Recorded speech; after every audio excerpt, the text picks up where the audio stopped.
42వ రాజ్యాంగ సవరణ ద్వారా 25 సంవత్సరాల పాటు సంఖ్య పెంచేదానికి లేదని చెప్పేసి ఫ్రీజ్ చేశారు.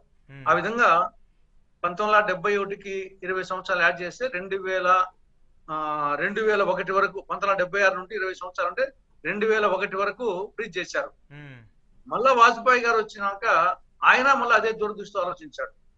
ఆయన దాన్ని మళ్ళా అగైన్ 2001 నుండి 2026 వరకు దాన్ని ఫ్రీజ్ చేస్తూ మళ్ళా 84 రాజ్యాంగ సవరణ. ఇప్పుడేమో ఇందిరాగాంధీ గారు 42వ రాజ్యాంగ సవరణ, వాజ్పేయి గారు 84 రాజ్యాంగ సవరణ. అప్పుడు 25 ఏళ్ళు, ఇప్పుడు 25 ఏళ్ళు. కాబట్టి 50 సంవత్సరాలుగా ఫ్రీజ్ చేశారు, పెరగలేదు. ఎందుకు చేశారంటే వాళ్ళు చాలా దురదృష్టం చేశారు. ఈ దేశ సమైక్యతను సమగ్రతను దృష్టిలో పెట్టుకొని వాళ్ళు రాజ్యాంగ సవరణ చేసి ఫ్రీజ్ చేశారు. కాబట్టి ఆ ప్రకారంగా ఇప్పుడు కూడా మోడీ ప్రభుత్వం ఏం పెంచాల్సిన అవసరం ఏముంది? ఇప్పుడు 543 ఉన్నాయి. మనం 1973 నుండి 543 ఉన్నాయి. ఈ లోపల ఏమన్నా దేశం డెవలప్ కాలేదా? లేకుంటే పెంచినంత వల్ల వచ్చే ఉపయోగం ఏముంది? పార్లమెంటులో ఇప్పటికే ఉన్న పార్లమెంటు సభ్యులకే మాట్లాడడానికి అవకాశాలు రావడం లేదు. ఉన్న 543కే వాళ్ళకి చాలా మందికి మాట్లాడే అవకాశాలు కూడా రావు. నేను కూడా రాజ్యసభలో అరేంజ్ ఉన్నాను. ఆడ మాట్లాడే అవకాశాలు చాలా తక్కువ ఉంటాయి. యూజువల్ గా పార్టీ ఫ్లోర్ లీడర్స్ కు అవకాశాలు ఎక్కువ వస్తాయి. మిగతా వాళ్ళకి ఎంపీలకు వచ్చేసి ఊరికే హాజరు కావాల్సిన తప్ప చాలా మందికి అవకాశాలు రావు. కాబట్టి ఉన్న 543కి అపరిస్తుంటే ఏ సంఖ్య పెంచి ఏం చేసుకోవాలో వచ్చేసి. కాబట్టి మళ్ళీ ఒక అగైన్ వచ్చేసి ఏ విధంగా ఇందిరాగాంధీ గారు అండ్ వాజ్పేయి గారు దూరదృష్టితో రాజనీతిజ్ఞులుగా ఆలోచించారు, ఆ విధంగా మోడీ గారు కూడా రాజనీతిజ్ఞుడిగా ఆలోచించి ఇంకొక 25 ఇయర్స్ 30 ఇయర్స్ ఫ్రీజ్ చేస్తే సమస్య పరిష్కారం అయిపోతుంది. దానికి ఏం పెద్ద పార్టీలకు అతీతంగా వాజ్పేయి గారు చేశారు కదా. ఇందిరాగాంధీ గారు వాజ్పేయి గారు మీ నాయకుడే కదా. కాబట్టి మరి ఆయన రాజనీతిజ్ఞుడు కదా. ఆ కోణంలో మోడీ గారు ఆలోచిస్తే మంచిది. లేదని చెప్పేసి ఫ్రీజ్ టైం అయిపోయింది, ఇంకా జనాభా ప్రాతిపదికన చేస్తాం అనుకుంటే మాత్రము చాలా ప్రమాదం జరుగుతుంది. లేదా ఎన్నో ఒకవేళ పెంచాలనుకుంటే ఆ పెంచినేటి అన్ని రాష్ట్రాలకు ఈక్వల్ ప్రొపోర్షన్ గా ఇవ్వండి. ఇప్పుడు ఒకవేళ 543 నుండి ఒకవేళ 10, 20, 30, 50 పెంచాలనుకుంటారు అనుకోండి, అప్పుడు ఎంత పర్సెంటేజ్ పెంచుతారు మీరు? ఒక 5%, 10%, 15% అనుకోండి. ఆ మేరకు అన్ని రాష్ట్రాలకు పంచండి ఆ విధంగానే, అప్పుడు సమస్య లేదు. ఒక 5% పెంచాలనుకుంటే అన్ని రాష్ట్రాలకు 5% పెంచాలి. 10% పెంచాలనుకుంటే అన్ని రాష్ట్రాలకు 10% పెంచాలి. అంటే నంబరు పెంచాలనుకున్న నంబర్ యొక్క దృష్టిలో పెట్టుకొని పెంచండి, ఇబ్బంది ఉండదు. లేదు 543 ఇప్పుడు ఉండేది అలాగే ఫ్రీజ్ చేస్తారా, ఒక 25 ఇయర్స్ సమస్య లేదు. మిగతా బౌండరీస్ మార్చుకోవచ్చు. సంఖ్యకనే సమస్య వచ్చేది, కానీ సరిహద్దులు మనం 2008లో సంఖ్య మార్చకుండా సరిహద్దులు మార్చుకున్నాం. 2008లో 42 ఎంపీలు మనకున్నాయి, సంఖ్య మారలేదు, సరిహద్దులు మార్చుకున్నాం. ఎందుకంటే కొన్ని పార్లమెంటరీ నియోజకవర్గాల్లో అర్బన్ ఏరియాస్ లో పాపులేషన్ పెరిగి వలసలు పెరిగి ఒక్కొక్క నియోజకవర్గంలో 20 లక్షలు, 25 లక్షలు, 30 లక్షలు. మల్కాజ్గిరి ఉంది, చాలా పాపులేషన్ ఓటర్స్ ఎక్కువ ఉండేవాళ్ళు, కొన్ని పక్కన వచ్చే తక్కువ ఉండేవాళ్ళు. ఆ విధంగా ఆ 42 అడ్జస్ట్ చేశారు, బౌండరీస్ అడ్జస్ట్ చేశారు. ఆ ప్రకారంగా వచ్చేసి ఇప్పుడు సరిహద్దులు మార్చుకోవచ్చు, కానీ సంఖ్యగానే సమస్య వస్తుంది. సంఖ్య యాజ్ ఇట్ ఈస్ గా ఉంచడమా, లేదు ఒక సంఖ్య పెంచాలనుకుంటే ఆ ప్రపోర్షనేట్ గా అన్ని రాష్ట్రాలకు ఇవ్వడమా? ఆ విధంగా చేయకుండా జనాభా ప్రాతిపదిక మీద సంఖ్య పెంచితే ఖచ్చితంగా కుటుంబ నియంత్రణ సక్రమంగా పాటించినటువంటి రాష్ట్రాలకు సంఖ్య తగ్గుతుంది. ఒకవేళ తగ్గకున్నా కానీ ప్రపోర్షనేట్ గా పెరగదు, ఆ రాష్ట్రాలకు పెరిగినట్టు పెరగదు. ఇది డెఫినెట్ గా వచ్చేసి సమాఖ్య వ్యవస్థకు దెబ్బ.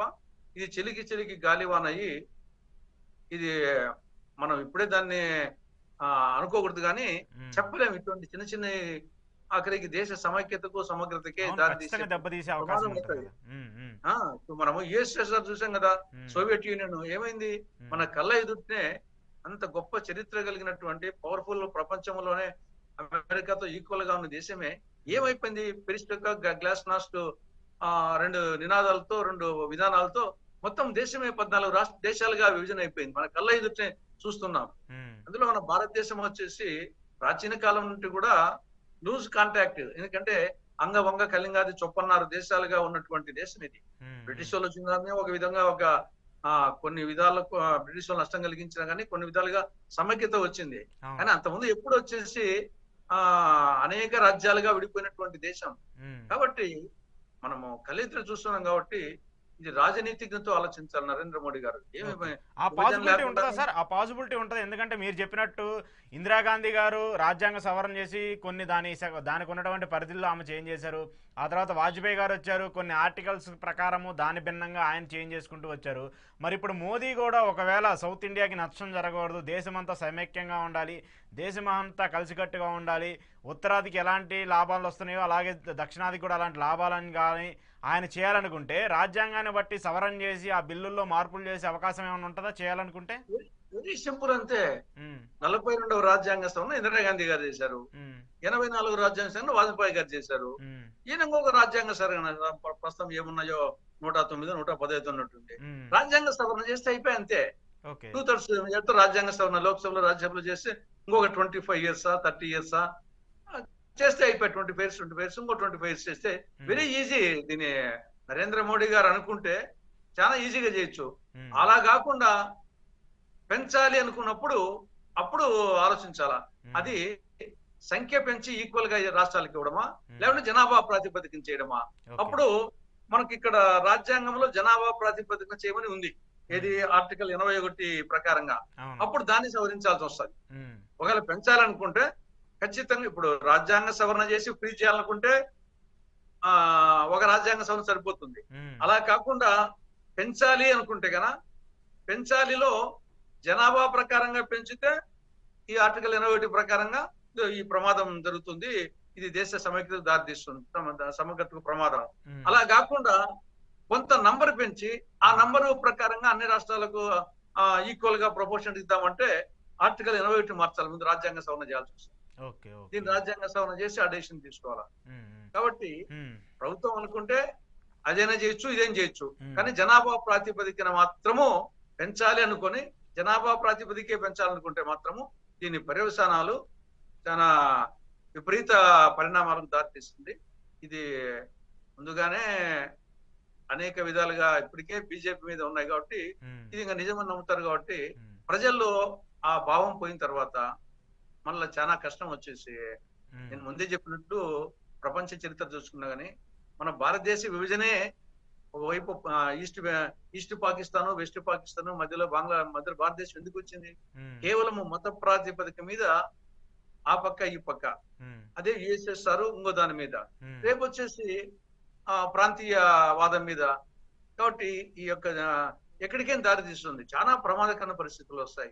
ఇది రాజనీతిజ్ఞుడిగా మోడీ గారు, అమిత్ షా గారు ఆలోచించాలి. కేవలము ఇది బీజేపీ నాయకులుగా కాకుండా రాజకీయ నేతలుగా కాకుండా రాజనీతిజ్ఞులుగా చరిత్రలో భారతదేశం యొక్క భవిష్యత్తును ఆకాంక్షించే వాళ్ళుగా దేశం తీసుకోవాల్సిన అవసరం ఉంది. ఓకే. సరే, ఈ రోజు ఒక సమావేశం జరిగింది మీ ఇండియా కూటమికి సంబంధించి. ఇండియా కూటమిలో ఉన్నటువంటి స్టాలిన్ గారు సౌత్ ఇండియాకి సంబంధించి డీలిమిటేషన్కి సంబంధించి నష్టం జరిగే అవకాశం ఉంటుంది కాబట్టి అలా దానికి సంబంధించి ఈరోజు కొన్ని రాజకీయ పార్టీలన్నీ కూడా అటెండ్ అయ్యాయి. ముఖ్యంగా మన తెలుగు రాష్ట్రాలకు సంబంధించి తెలంగాణ నుంచి ఆల్మోస్ట్ అన్ని రాజకీయ పార్టీలు అటెండ్ అయ్యాయి. ఒక్క ఏపీకి సంబంధించి మాత్రము కూటమి అంటే అధికార పార్టీలో ఉన్నటువంటి జనసేన, టీడీపీ అటెండ్ కాలేదు. వైసీపీ మాత్రము ఆయన మోదీకి లేఖ రాశారు. మోదీకి లేఖ రాసి మీరు డీలిమిటేషన్కి సంబంధించి కరెక్ట్గా చేయండి, ఒకవేళ చేసినా కూడా దానికి ఎలాంటి నష్టం జరగకుండా చేయండి అంటూ కూడా జగన్మోహన్ రెడ్డి ఒక లేఖనైతే రాశారు. ఎలా చూస్తారు ఇక్కడ కూటమి పాలనకు సంబంధించి కావచ్చు, జగన్మోహన్ రెడ్డి మోదీకి లేఖ రాయడం దాన్ని? ఇప్పుడు ఇక్కడ ఇండియా కూటమిగా చూసి తనకు లేదు. ఎందుకంటే స్టాలిన్ గారు లెటర్ వచ్చేసి ఇప్పుడు ఒరిస్సాలో బిజు జనతాదళ్కు రాశాడు. మరి వాళ్ళు వచ్చింది లేదు తెలియదు కానీ వాళ్ళు వచ్చేసి ఇండియా కూటమిలో లేరు. అదే విధంగా పంజాబ్ నుండి శిరోమణి అకాలీ దళ్ వాళ్ళు వచ్చేసి ఇండియా కూటమిలో లేరు. కాబట్టి జగన్మోహన్ రెడ్డికి పంపించాడు, ఆయన ఇండియా కూటమిలో లేడు.